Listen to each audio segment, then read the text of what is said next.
also like to see my parents on TV pleading for me to come home. Miracle in Cleveland, 6 years later. Gina DeJesus shares how she's now helping families search for their missing loved ones.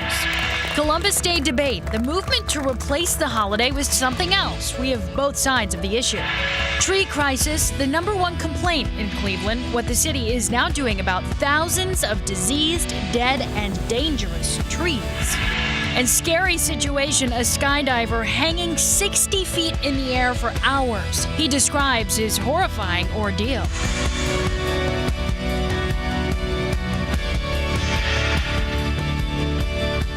Good evening, and thanks for joining us for Channel 3 News at 11. Hope you had a great Monday. Betsy, the weather sure started off awesome. Picture perfect. Yes. This is what we deserve today. Lots of sunshine, temps in the mid-70s. And Then tomorrow.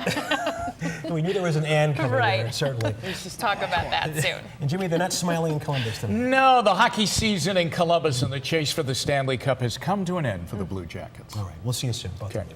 Well, first tonight, these are the faces of missing people here in Cuyahoga County. The county's website lists the names and photos of 345 missing persons. 6 years ago tonight, these 3 women were found. Amanda Berry, Gina DeJesus, and Michelle Knight escaped from that house of horrors on Seymour Avenue.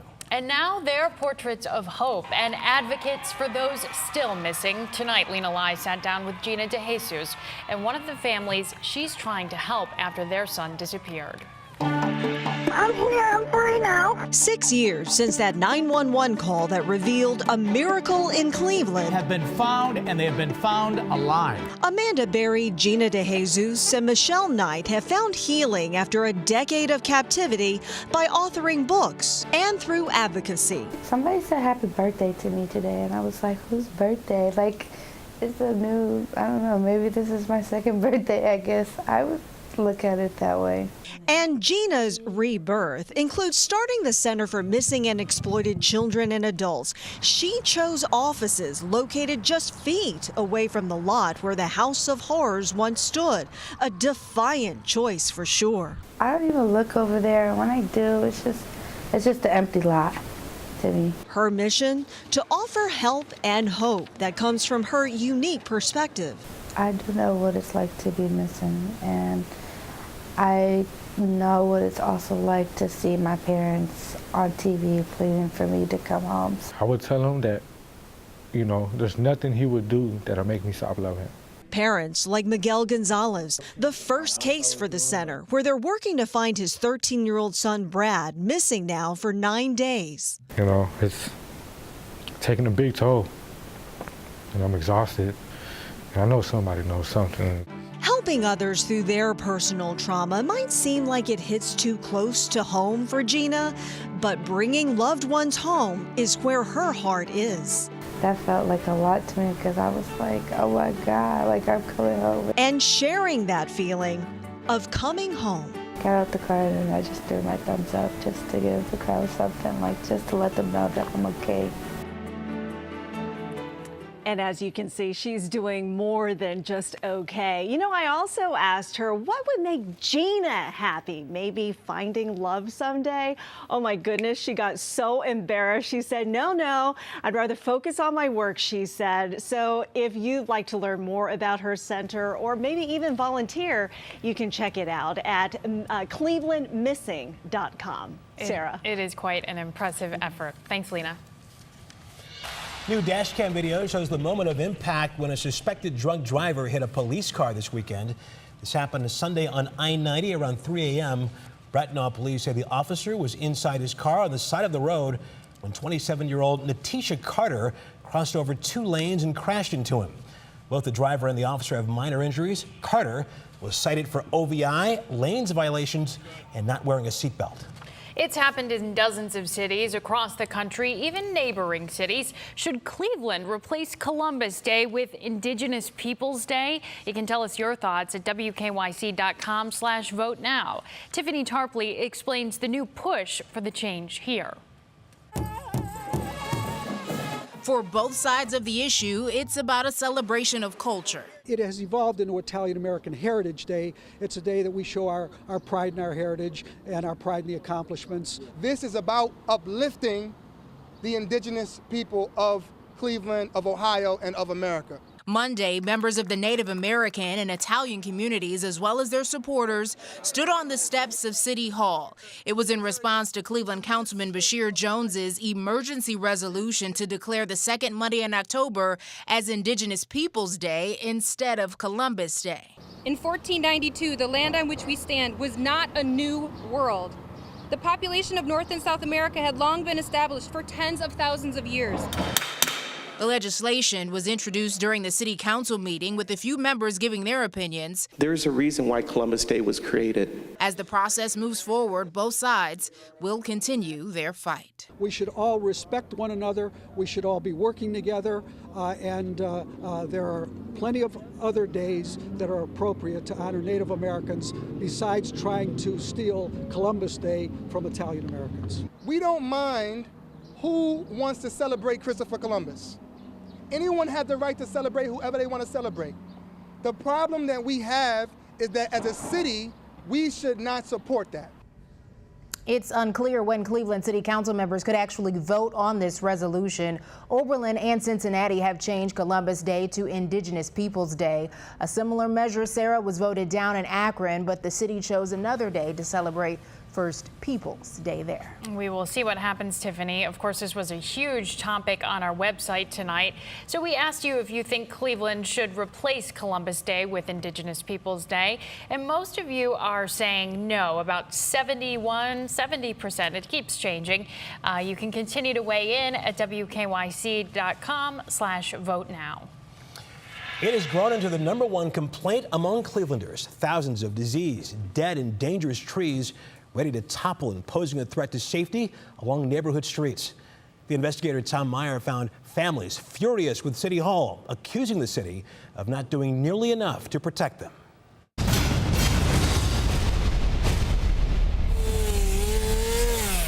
Cleveland may be nicknamed the Forest City, but among its city-owned stock are ailing and dead trees scattered throughout neighborhoods.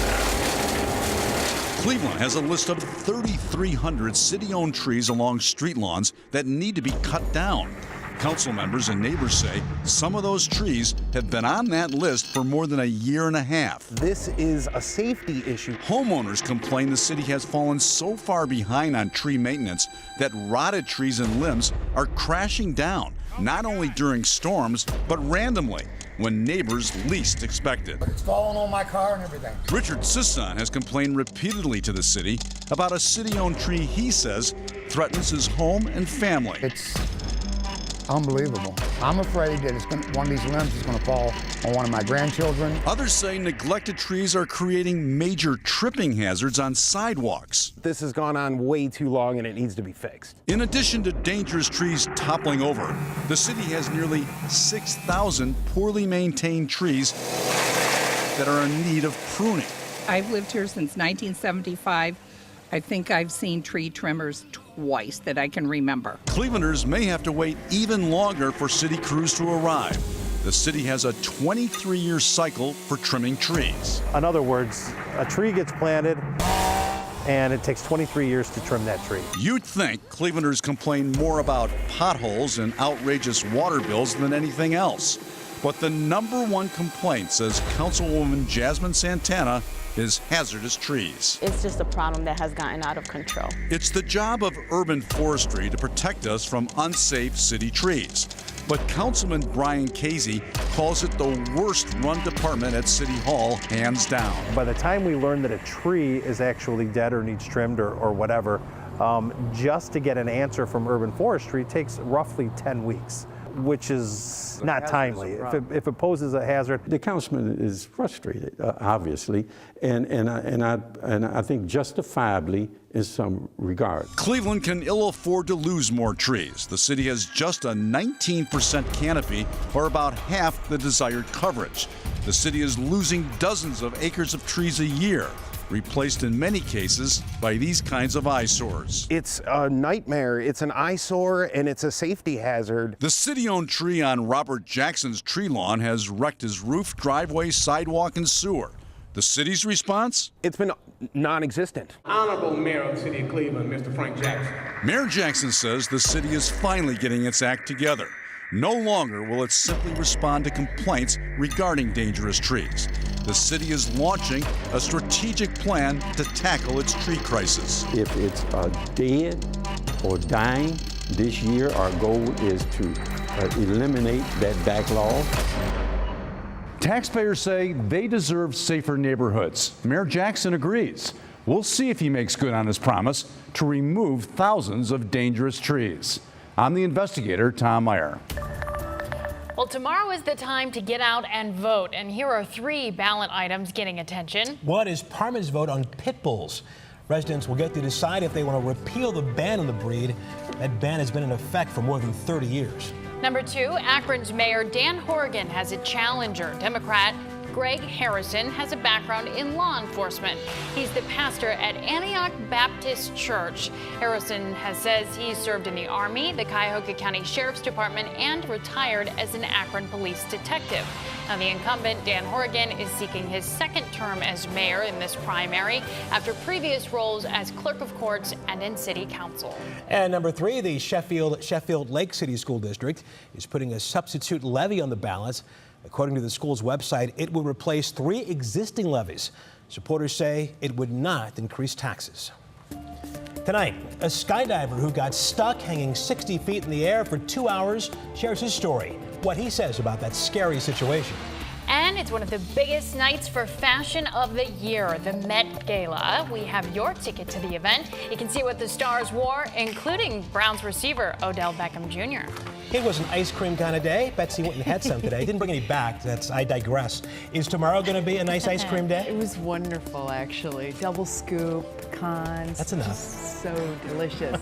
Tomorrow, you can have ice cream 365 days a year in my book. So yes, every day is an ice cream day, but we will have some sprinkles and it will be cooler for tomorrow. And the sprinkles, that's not the one on the ice cream. That's forecast coming up. Channel 3 News at 11 is brought to you by Window Nation. Online at windownation.com.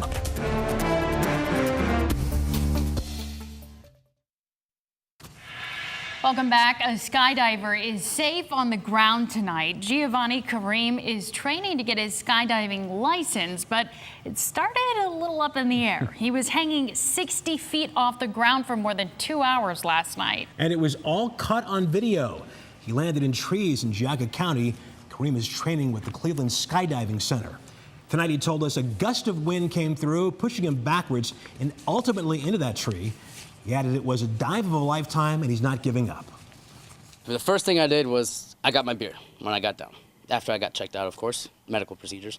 So I was checked out, I was fine, got my beer, and then the next thing I did was to make sure I was still scheduled for my next dive, which is 2 weeks from now. It was so muddy last night that crews could not get the vehicles to them, so they had to go up in an adjacent tree. And because of Karim's position, he had to put in his own rescue harness before being lowered to safety. Well, tonight was fashion's biggest night out in New York, and this year's theme for the Met Gala was Camp, Notes on Fashion. It is not the camp you're thinking of, perhaps. According to Harper's Bazaar, camp fashion can be funny, ironic, or extreme. And some would describe Lady Gaga's outfits as extreme. She graced the red carpet, they call it the pink carpet actually, with 4 different looks. Meanwhile, Billy Porter had a show-stopping outfit with this regal and luxurious look. His outfit consisted of 10-foot wings and a 24-karat gold headpiece. It's pretty intense there. And we cannot forget about Browns wide receiver Odell Beckham Jr. He owned the pink carpet in a sleeveless vest paired with a matching kilt and bow tie. He told GQ he was not going to wear the kilt, but he changed his mind at the last minute.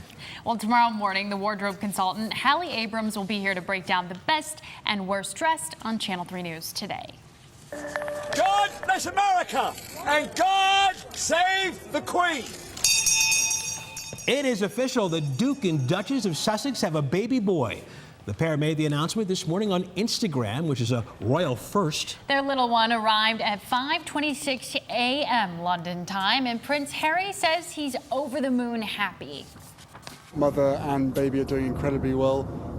It's been the most amazing experience I could ever possibly imagine. How any woman does what they do is beyond comprehension, but we're both absolutely thrilled. But the big mystery remains, what is the baby's name? The royals have not announced that just yet. Earlier we asked folks what they thought. We gave the option of Spencer being the name, and that won by far. Yeah, of course, that would be Princess Diana's maiden name. Exactly. Maybe that's a good namesake. We'll see. Maybe so. Quite clever.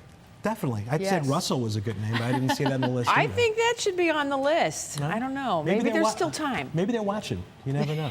Hey, God bless America and God save the Queen, right? Maybe they're getting a little sleep right now, you know? Oh, okay, there's that. There's that. All right, well, as baby turns 1 day old tomorrow, we are going to be seeing some clouds around, some sprinkles too. We're not calling for widespread showers here in Northeast Ohio, but we can't rule out the chance for the rain. So sprinkles in the morning with temperatures right around 50. We'll be in the 50s for the evening, but keep in mind it will be warmer farther south. Tonight we have been dealing with a beautiful southerly breeze. That just gave everybody a shot at getting into the 70s throughout the day today. 76 the high at Hopkins just before 4 p.m. And you can kind of see where that boundary is, where the temperatures are, the winds are meeting up out over the lake. That's where a frontal boundary lies. And that frontal boundary will be dropping south. That is a cold front, unfortunately, and that cold front will really kind of pack a punch along the lakeshore areas tomorrow, and it'll be warmer farther south. That being said, you can see that that front is generating some of these sprinkles and light showers that are passing by. Nothing terribly organized. We're not looking at heavy rain, but it's just the chance that we've got the sprinkles and maybe a passing light shower tomorrow. Fading thunderstorms in the Plain States, that will be coming our way for Tuesday night into Wednesday, and then the energy that's currently sitting out in the Four Corners region will be sweeping through Ohio on Thursday. That's kind of the one to keep an eye on. So as far as your hour-by-hour forecast goes, you can see that the temperatures as we get into the start of the day tomorrow will be varied. 40s along the lakeshore with 50s farther south, so we'll kind of ballpark it at 50 degrees. But the sprinkle and shower chances will continue to drop south as we go through the day. Look at the temperature shift from 50 downtown, 48 in Sandusky, to 71 with sunshine in the Dover area at 1 o'clock in the afternoon. Sprinkles around for the evening commute north. Look at Dover, 74, laughing at us up here with a 47 in Sandusky and a 50 in downtown Cleveland. 60s will be in between. And then tomorrow night, we're going to back the rain off a little bit before we start to bring more of it in from the west by the time we get into Wednesday morning, and see those chances starting to fill in by the start of the day on Wednesday. Here is the Indians forecast for tomorrow. A little bit different than what we had tonight. Temperatures were in the 70s at game time tonight. Tomorrow it will be in the 40s. Cloudy skies, those cooler temperatures really having an impact on the near lake areas. But your Universal Windows Direct forecast shows things will turn around quickly. True Northeast Ohio fashion. We go from 50s to the 70s by Thursday. And then we kind of settle back into the 60s for the weekend, which right now is not looking too bad with dry weather Saturday. We'll hold the 60s as we head through much of next week. We'll be right back. The Sports Report is brought to you by the people-pleasing people at Sarah Auto Park in Akron. Hi, everybody. Oh, it was a long, long night over at the old ball yard tonight. The Indians take it on the chin against the Chicago White Sox. The start of a 4-game series, they lose 9-1. Trevor Bauer going for his 5th win of the year. And when he's pitching, you got to think they got a great shot to get there. Yoan Moncada greeted him in the first inning with a 2-run homer. He knocked in 4 runs in the game. That home run made it 2-0. Then in the 4th inning, James McCann hit a solo home run to left, 4-0 White Sox. Bauer went 5 innings, 7 earned runs, 88 pitches. The only run of the game for the Indians, shot into right center field by Jason Kipnis, played it a run to make it 5-1, but the Indians lose 9-1. If you add it up, the last 2 days they have been outscored 19-1. Here's Trevor Bauer.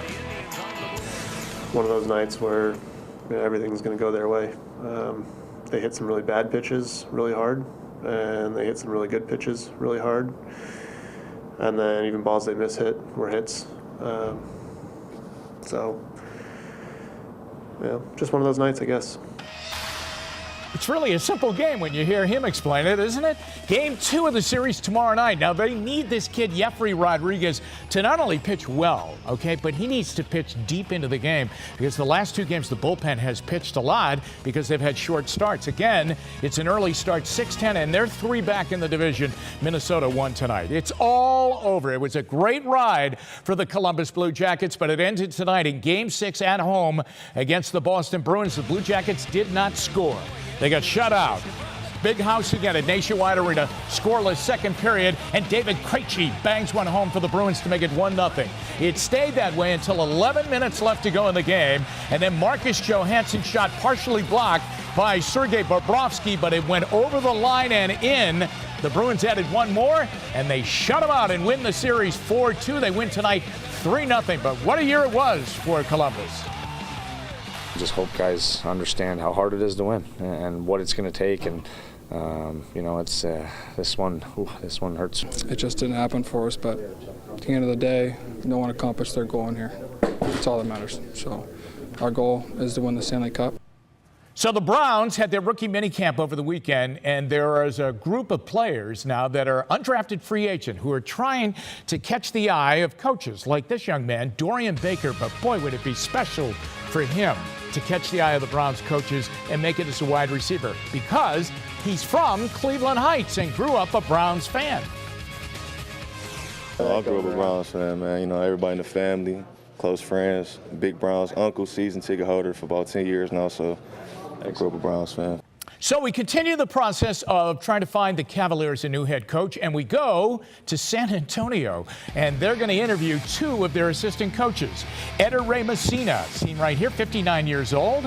He's been with the Spurs since 2014. He's also Italy's national team coach during the Olympic Games. And they'll stay there and also interview Ime Udoka. He's been on the Spurs staff since 2012, played in the NBA from 2003 through 2011. He is 41 years old.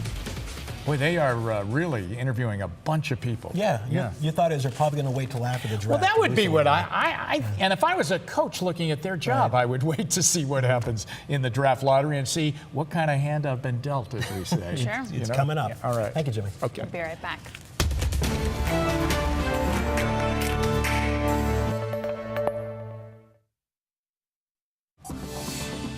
Here are 3 things to watch for tomorrow. The Chagrin Valley Chamber of Commerce will host its first elderly care fair. That's at the Chagrin Falls Township Hall tomorrow evening. As we told you earlier, it is primary election day, so make sure you get out and vote. Polls open at 6:30 and close at 7:30. And if you forget your lunch, food trucks are back. Cleveland is kicking off its food truck season at Public Square tomorrow. There will be different food trucks there every Tuesday through October 15th. We have some good news to tell you about. Earlier, we told you about a young man missing for 9 days, Brad Gonzalez. He has been found. Great news to end on tonight. Great news tonight, certainly. Thank you so much for joining us tonight. Channel 3 News Today begins at 4 a.m.